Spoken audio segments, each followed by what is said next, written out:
Whew, I have just come back from an epically long trip. I've been gone for like 3 weeks, and through that 3 weeks, I've been sort of editing in all different scenarios, everywhere from like hotel room floors to couches to beds to on the beach to whatever.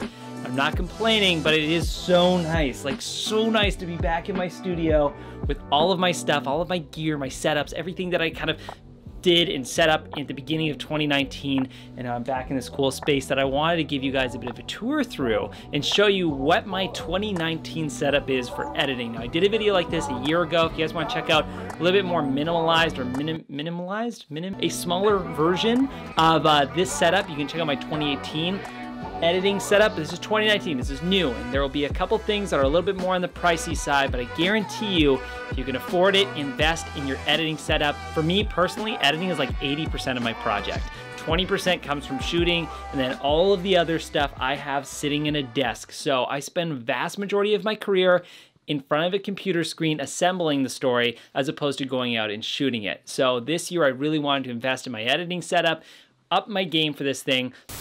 First things first, let's talk about the monitor. My monitor setup is the PA32U ProArt Series monitor. This has a beautiful 4K display as well as an amazing color space, pre-factory calibrated. So literally right out of the box, it's set up the look the way that I need it to be. I didn't have to play with any sort of bells and whistles. Now the reason why this is super handy is the fact that I've been able to work on now 4K projects the monitor can actually support the proper resolution for. I don't have to sort of unplug my laptop and try plugging it back into all these other monitors within my room, within my house.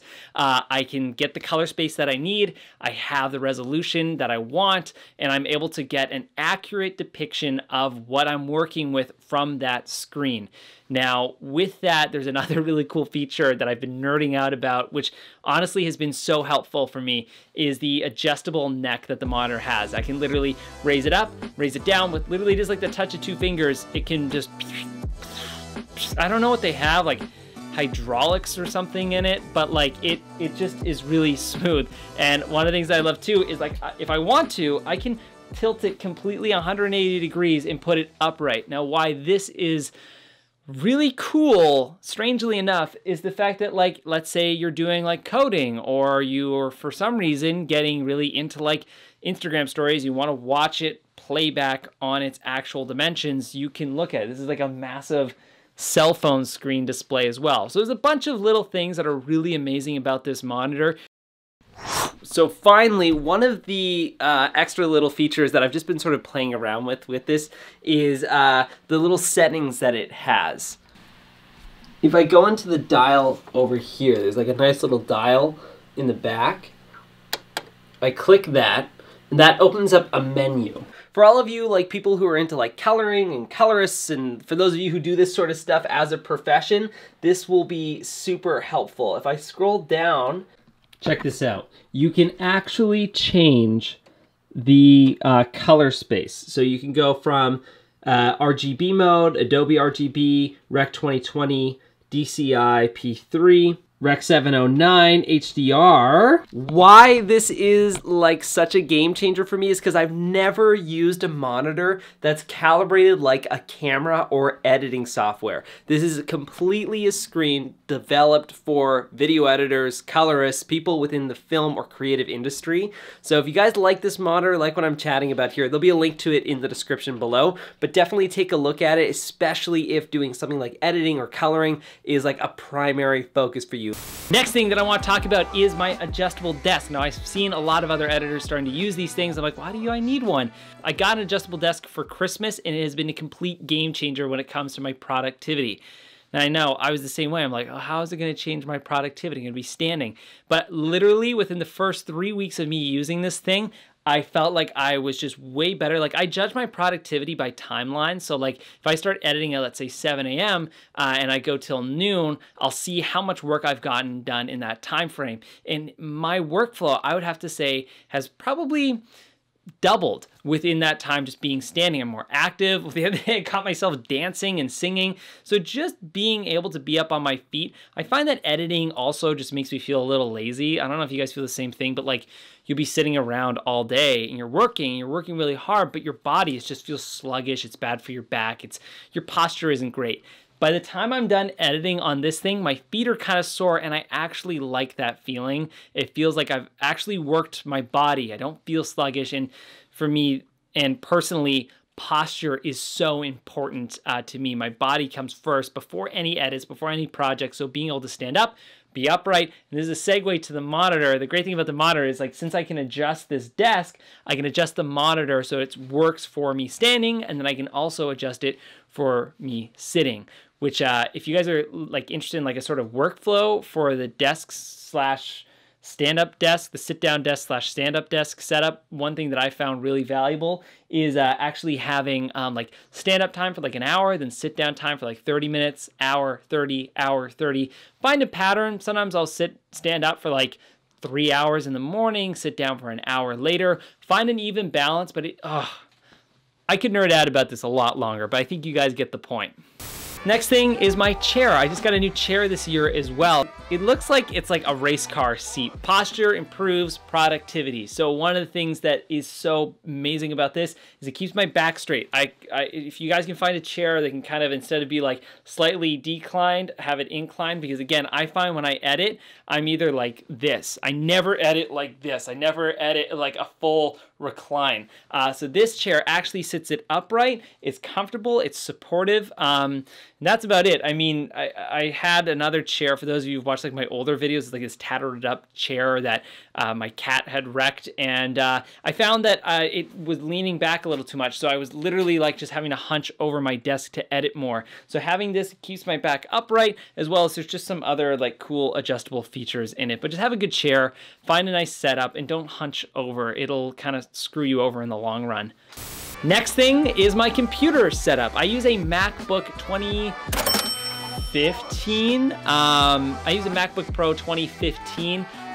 The specs and all that fun stuff will be in the description below. But I absolutely love this computer. I'm probably going to invest in a new computer this year.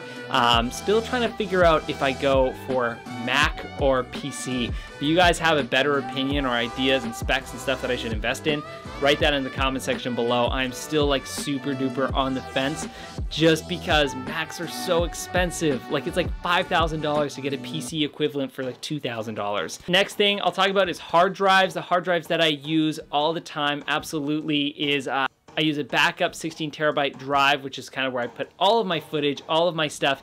Every single time I'm done a big project, anytime I've come back from a big shoot, I dump it all onto this thing. Store your stuff. Don't let it be vulnerable to getting lost, getting deleted, to any of that stuff. I highly recommend having double backups if you can afford it, time-wise and financially. Do triple backups. Until you're done the project and it can kind of be put away and locked away in a vault, keep a backup. Trust me. Clients might give you a call back later and be like, hey, do you have that footage? Or you're just, you need it later. So put it all back on a nice big hard drive. Again, links on that hard drive in the description below. So that's my big hard drive. When it comes to like a portable hard drive, or the one that I actually work with all the time, I usually use LaCie. So they're like the little rugged orange ones that everyone sees, everyone uses. Now those are a little bit on the more expensive side, so if you guys are looking for something a little bit more affordable, I also have another rugged hard drive. I highly recommend, if you're traveling and you're moving around a lot, get a hard drive that can be dropped, can be thrown into a bag. Trust me, it's like riding a bike without a helmet. Keep them protected, and it just saves you a whole load of stress. And finally, a couple other knickknacks, things that I have. I have this nice soundproofing wall. For me, it's just more aesthetics, but have a setup that inspires you. So I've been shooting in this room. I've got it loaded with photographs, things that actually get my creative juices flowing. Be inspired, have plants, whatever will get your creative flow going. Figure out something that you really like. I used to love editing by a window. I now have all these photos from my past trips. I have the ability and option to shoot whenever I want in case I need to take a bit of a break. And so that's sort of the space. Figure out a space that you really like and then work from there.